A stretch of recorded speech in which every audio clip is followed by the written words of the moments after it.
একটা সময় ভারত দেশের মাটিতে অহরহ জিতলেও বিদেশের মাটিতে অসহায়ের মতো হারত। অথচ এখন তারা অস্ট্রেলিয়ার মাটিতে অস্ট্রেলিয়াকে চোখে চোখ রেখে হারাচ্ছে। এমনটা সম্ভব হয়েছে সৌরভ গাঙ্গুলির কারণে। কারণ বিদেশের মাটিতে ভারতকে আগ্রাসী ও লড়াকু মানসিকতার দল বানানোয় প্রথম পদক্ষেপ সৌরভই নিয়েছিলেন। দেশে বাঘ বিদেশে বিড়াল ভারতের শরীর থেকে এই অপবাদটা দূর করেছিলেন। অস্ট্রেলিয়ার আগ্রাসন হোক বা ইংল্যান্ডের দম্ভ, গাঙ্গুলির যুগে এসবের জবাব দেওয়া শুরু হয়েছিল।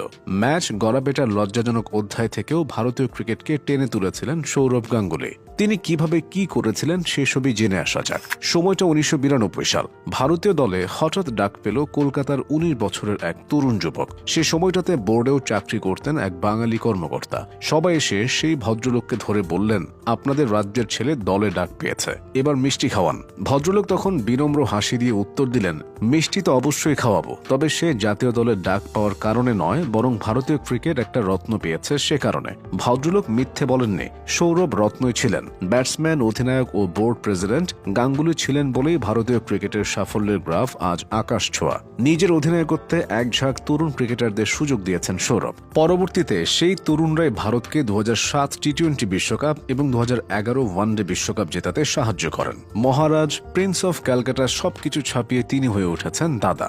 বিশ্ব ক্রিকেট তার দাদাগিরি দেখেছে সব ফরম্যাটে। 1996 সালের 20 জুন ক্রিকেটের স্বপ্নের ময়দান ইংল্যান্ডের লর্ডসে সৌরভ গাঙ্গুলির টেস্ট অভিষেক হয়েছিল। অনেকেই বলেছিলেন কোটায় সুযোগ। সমালোচকদের মুখ বন্ধ করতে খুব বেশি সময় নেননি। অফসাইডের ভগবান খ্যাত গাঙ্গুলি অভিষেক টেস্টেই খেলেছিলেন 100 রানের ইনিংস।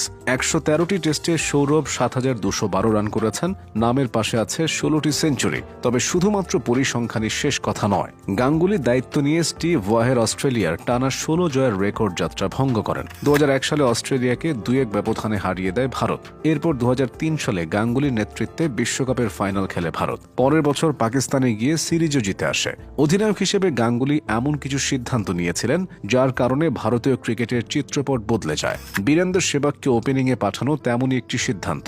আন্তর্জাতিক ক্রিকেটে সেবাগের শুরুটা ছিল মিডল অর্ডার ব্যাটসম্যান হিসেবে। অভিষেক ম্যাচে আগ্রাসী সেঞ্চুরি করেছিলেন তিনি।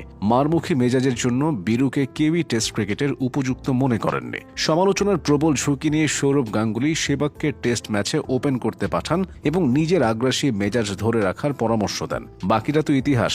2টি ট্রিপল সেঞ্চুরি করে এবং বহু ম্যাচের শক্ত ভিত গড়ে দিয়ে সেবাগ টেস্ট ওপেনারের সংজ্ঞাটাই বদলে দেন। রাহুল দ্রাবিড়কে উইকেট কিপার বানানো ছিল অধিনায়ক গাঙ্গুলির আরও একটি মাস্টার স্ট্রোক।